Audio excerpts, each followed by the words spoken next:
1990கள்ல உலகமயமாக்கலுக்கு அப்புறமா இந்தியாவுல தொடங்கப்பட்ட தனியார் வங்கி சேவை நிறுவனங்கள்ல ஒண்ணுதான் ஆக்சிஸ் பேங்க். 1993ஆம் வருஷம் specified undertaking of unit trust of India, அதாவது SUUTI அப்படின்ற பெயர்ல LIC உள்ளிட்ட பல நிறுவனங்களோட இணைஞ்சு தன்னோட செயல்பாட்டை தொடங்கினாங்க. பின்னால UTI வங்கி அப்படின்னும் இவங்க இயங்க தொடங்கினாங்க. இந்த UTI வங்கி தான் இப்போ இந்தியாவோட முன்னணி தனியார் வங்கிகள்ல ஒன்னா இருந்துட்டு வர ஆக்சிஸ் பேங்க். இந்த நிறுவனத்தோட இயக்குநர்களா ராகேஷ் மகீஜா, அமிதாப் சௌத்ரி, விஸ்வநாதன், கெட்டாக்கி பக்வதி, ஸ்டீஃபன் பல்யூகா போன்றவங்க செயல்பட்டு வராங்க. அமிதாப் சௌத்ரி தான் ஆக்சிஸ் பேங்கோட தலைவரா இருந்துட்டு வராரு. 1999ஆம் வருஷம் 3 ரூபாயா இருந்த இந்த நிறுவனத்தோட பங்குகள் இப்போ 750 ரூபாயை கடந்து போயிட்டு இருக்கு. அதாவது கடந்த 20 வருஷங்கள்ல 22,000% வளர்ச்சிய ஆக்சிஸ் பேங்க் அடைஞ்சிருக்கு. கடந்த 5 ஆண்டுகள்ல 38% வளர்ச்சியும், கொரோனா ஊரடங்குக்கு அப்புறமா 69% வளர்ச்சியும் இந்த ஆக்சிஸ் பேங்க் அடைஞ்சிருக்கு. The new India assurance company, the oriental insurance company limited, united India insurance company லிமிடெட்னு போன்ற நிறுவனங்களோட பங்குகளோட யூனிட் ட்ரஸ்ட் ஆஃப் இந்தியா அப்படின்ற பங்குகளும் SUUTIக்கு மாத்தப்பட்டிருக்கு. 2001ல குளோபல் ட்ரஸ்ட் பேங்கோட இணைக்க SUUTI திட்டமிட்டப்ப ஊடகங்கள்ல எழுந்த விமர்சனம் தான் இந்த முடிவை கைவிட காரணமா அமைஞ்சது. விவசாய கடன்கள், தனிநபர் கடன்கள், சிறு குறு நிறுவனங்களுக்கான கடன்கள், சில்லறை வர்த்தக கடன்கள்னு எல்லா விதமான வங்கி சேவையும் இவங்க கொடுத்துட்டு வராங்க. Axis bank treasury, retail banking, corporate, wholesale பேங்கிங்னு இதர வங்கி சேவைகள்னு 4 பிரிவுகள்ல சேவைய அளிச்சிட்டு வராங்க ஆக்சிஸ் பேங்க். இதுல ட்ரெஷரி பிரிவு தனிநபர் முதலீடுகள்ல, அதாவது சாவரன் அண்ட் கார்ப்பரேட் டெபியூட் ஈக்விட்டி, மியூச்சுவல் ஃபண்டுகள் முதலீடு, அந்நிய செலவாணி பரிவர்த்தனைன்னு பலதையும் கவனிக்கிறாங்க. ரீட்டைல் பேங்கிங் பிரிவு என்ன பண்றாங்க அப்படின்னா, சிறு மற்றும் குறு நிறுவனங்களுக்கான சிறிய தொழில் திட்டங்களுக்கு கடன் வழங்கும் பணியை பண்றாங்க. கிரெடிட் மற்றும் டெபிட் கார்டுகளை கவனிக்கிறது, ATM இயந்திரங்கள் மற்றும் பணத்தை டெபாசிட் செய்யற இயந்திரங்களை கவனிக்கிறது இவங்களோட வேலையா இருக்கு. அதே வேலையில வெளிநாட்டுல வேலை பார்க்கிற இந்தியர்களோட பண பரிவர்த்தனையும் நிதி ஆலோசனையும் இந்த ரீட்டைல் பேங்கிங் பிரிவு தான் வழங்கிட்டு வராங்க. கார்ப்பரேட் ஹோல்சேல் பேங்கிங் பிரிவு பெரு நிறுவனங்களோட உறவை கவனிக்கிறது, நிதி ஆலோசனை வழங்குறது, பொதுத்துறை திட்டங்களுக்கு உதவி செய்யறது, சந்தை முதலீட்டை அதிகரிக்கிறதுன்னு பலதையும் இவங்க பாத்துக்கிறாங்க. கடந்த வருஷம் இறுதியில ஆக்சிஸ் பேங்க் வெளியிட்ட அறிக்கையில இந்தியா முழுவதும் 4,586 கிளைகள் இருக்கிறதா தெரிவிக்கப்பட்டிருக்கு. ஆக்சிஸ் பேங்கோட பதிவு செய்யப்பட்ட அலுவலகம் அகமதாபாத்லயும், மத்திய அலுவலகம் மும்பைலையும் இயங்கிட்டு வருது. 12,000க்கும் மேற்பட்ட ATM, 5,433 கேஷ் ரீசைக்ளர்ஸ்னு இந்தியாவுல 2,000க்கும் மேற்பட்ட நகரங்கள்ல சேவைய வழங்கிட்டு வராங்க.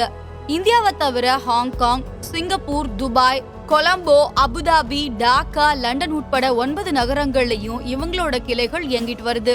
Axis bank, axis securities and sales limited, axis private equity limited, axis trustee services limited, axis asset management company limited மற்றும் ஆக்சிஸ் மியூச்சுவல் ஃபண்ட் ட்ரஸ்டி லிமிடெட்னு பல துணை நிறுவனங்களும் இருக்கு. 2003ஆம் வருஷம்தான் இந்திய அரசு சார்ந்த பண பரிவர்த்தனைகளுக்கு அனுமதியை வழங்கினாங்க. அதாவது வரிகள், மத்திய அரசுக்கு செலுத்த வேண்டிய கட்டணங்கள், ஓய்வூதிய தொகை, தொலைபேசி கட்டணம், ரயில்வே கட்டணம் போன்றவற்றை செலுத்துறதுக்கு ஆக்சிஸ் வங்கியை பயன்படுத்த அனுமதியை கொடுத்திருந்தாங்க. அதே வருஷம் டிசம்பர்ல வணிகர்களை தங்கள் பக்கம் இழுக்கும் முயற்சியில ஈடுபட்டுச்சு ஆக்சிஸ் வங்கி. அதன் விளைவா 2005ஆம் ஆண்டுக்குள்ள 239 மில்லியன் அமெரிக்க டாலர்கள் முதலீட்ட இந்த வங்கி பெற்றிருந்துச்சு. இதன் காரணமா Indian banks association for IT infrastructure, delivery capabilities and innovative solutions வழங்கும் அவுட்ஸ்டாண்டிங் அச்சீவ்மெண்ட் அவார்டையும் தட்டிட்டு போச்சு ஆக்சிஸ் வங்கி. அதே நேரத்துல கிரெடிட் கார்டுகளையும் சிறிய வர்த்தகத்துல கடன் வழங்கும் முறையும் இந்த வங்கி அறிமுகப்படுத்தி இருந்துச்சு. 2006ஆம் வருஷம் பங்கு வர்த்தக முதலீடுகளை ஊக்குவிக்கும் வகையில ஆக்சிஸ் பிரைவேட் ஈக்விட்டி லிமிடெட் அப்படின்ற கிளை நிறுவனத்தை உருவாக்குச்சு. இந்த நிறுவனம் பங்கு சந்தை முதலீடுகளை ஈர்க்கிறது, புதிய நிறுவனங்களுக்கான முதலீடுகளை உருவாக்கி தர்றதுன்னு பல வேலைகளை கவனிக்க தொடங்குச்சு.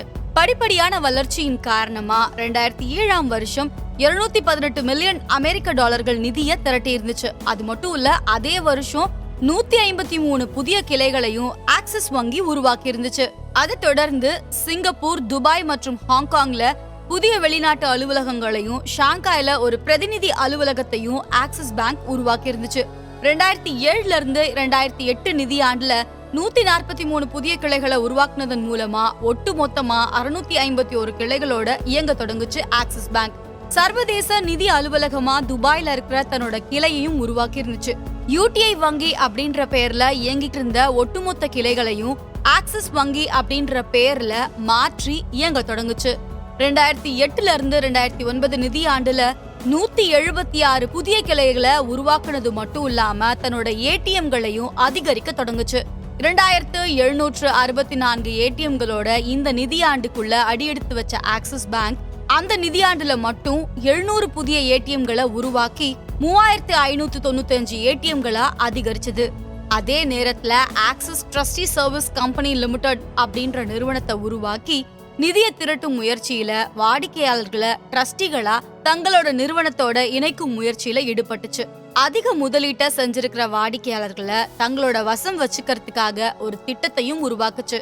2008 வருஷம் டிசம்பர் மாதம் முதலீட்டாளர்களுக்கு ஆலோசனை வழங்கும் பிரிவையும் அடுத்த மாசமே அதாவது 2009 வருஷத்துல ஜனவரி மாசம் முதலீட்டாளர்களோட சொத்துக்களை கையாளுறதுக்கான பிரிவையும் உருவாக்குச்சு. Axis asset management company limited அப்படின்ற பெயர்ல உருவாக்கப்பட்ட புதிய நிறுவனத்தின் மூலமா மியூச்சுவல் ஃபண்ட்ல முதலீட்டை அதிகரிக்க செஞ்சது. அதுக்கு அடுத்த நிதியாண்டான 2009 இருந்து 2010 200 புதிய கிளைகளை தொடங்கி 1000க்கும் மேற்பட்ட கிளைகளோட இயங்க தொடங்குச்சு ஆக்சிஸ் பேங்க். ஆக்சிஸ் வங்கியோட 1000வது கிளை மும்பைக்கு மேற்கு பாந்திராவில 2010 வருஷம் மார்ச் மாதம் தொடங்கப்பட்டுச்சு. உள்நாட்டு சந்தையில தனியார் முதலீட்டை ஊக்குவிக்க பிரைவி அப்படின்ற பெயர்ல முதலீட்டு வாய்ப்புகளை உருவாக்கும் திட்டத்தையும் அறிமுகப்படுத்துச்சு. 2010 வருஷம் பிப்ரவரி மாதம் 24 ஆக்சிஸ் கால் அண்ட் பே அப்படின்ற பெயர்ல மொபைல் போன் மூலமா பணம் செலுத்தும் வசதியை அறிமுகப்படுத்துச்சு. ஐவிஆர் மூலம் பணம் செலுத்துற வசதிய இந்தியாவிலேயே முதல்ல அறிமுகம் படுத்தினது ஆக்சிஸ் பேங்க் தான். 2010 இருந்து 2011 நிதியாண்டுல ஆக்சிஸ் பேங்கோட கிளைகள் 1390 அதிகரிச்சது. ஏடிஎம்களையும் 6270 அதிகரிச்சிருக்கு. இந்தியாவில மட்டும் இல்லாம வெளிநாட்டு சேவையிலையும் கவனம் செலுத்தின Axis bank Abu Dhabi, Dubai, Singapore, Hong Kong உள்ளிட்ட நகரங்கள்லயும் கிளைகளை அதிகரிக்க செஞ்சது. 2011 ஆண்டு மார்ச் மாதம் இங்கிலாந்துலயும் கால் பதிச்ச Axis bank Axis UK limited அப்படின்ற பெயர்ல நிறுவனத்தை உருவாக்குச்சு. இதன் முக்கிய நோக்கமே நிதி சார்ந்த செயல்பாடுகளுக்கு உதவுறதா இருந்துச்சு.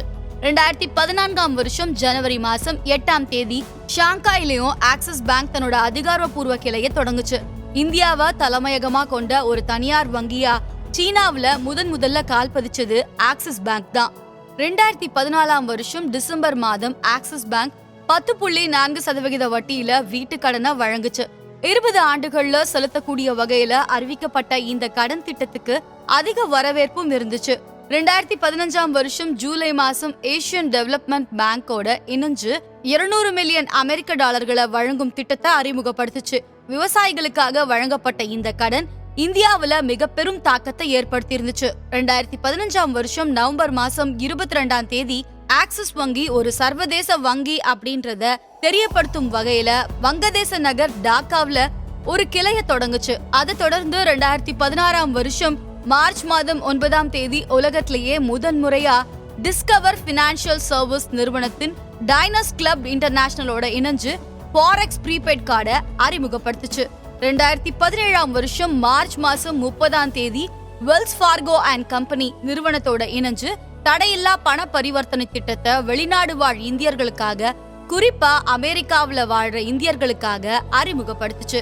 2017 வருஷம் ஜூன் மாசம் 17 கொச்சி மெட்ரோ ட்ரெயின் நிறுவனத்தோட இணைஞ்சு பணமில்லா பரிவர்த்தனை முறைய இந்தியாவிலேயே முதலா அறிமுகப்படுத்தினது ஆக்சிஸ் பேங்க் தான்.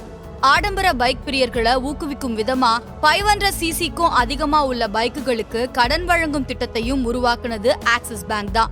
இதுக்கு அடுத்ததா இன்டர் அமெரிக்கன் இன்வெஸ்ட்மெண்ட் கார்ப்பரேஷன் நிறுவனத்தோட இணைஞ்சு லத்தீன் அமெரிக்கா மற்றும் கரிபியன் நாடுகளுடனான பரிவர்த்தனைகளையும் ஊக்குவித்துச்சு. 2017 வருஷம் ஜூலை மாசம் 27 ஜாஸ்பர் இன்ஃபோடெக் பிரைவேட் நிறுவனத்தை கையகப்படுத்துச்சு Axis bank. Freecharge payment technologies private limited and Accelyst solution private limited ஆகியவற்றோட இணைஞ்சு டிஜிட்டல் பண பரிவர்த்தனைக்காக ஃப்ரீசார்ஜ் செயலியும் உருவாக்குச்சு. 2018 வருஷம் முதலீட்டாளர்களிடம் இருந்து 8680 கோடி நிதியை திரட்டி ஆக்சிஸ் பேங்க் அடுத்த வருஷமே கார்ப்பரேட் சோஷியல் ரெஸ்பான்சிபிலிட்டியோட எக்ஸலன்ஸ் சர்டிபிகேட்டை தட்டிட்டு போச்சு. 2019 வருஷம் டெல்லி மாநகராட்சியோட சேர்ந்து ஆன்லைன்ல கட்டணம் செலுத்தும் வசதியும் அறிமுகப்படுத்துச்சு. அதே வருஷம் ஐடிசி இன்சைட் அவார்ட ஆக்சிஸ் பேங்க் தட்டிட்டு போச்சு. நாங்க சொன்ன இந்த ஸ்டோரி உங்களுக்கு பிடிச்சிருக்கும்னு நம்புறோம். இதே மாதிரி சக்சஸ்ஃபுல் ஸ்டோரிஸ்க்கு ஆதன் பீடியா தமிழ் சேனலை லைக் பண்ணுங்க, ஷேர் பண்ணுங்க, சப்ஸ்கிரைப் பண்ணுங்க.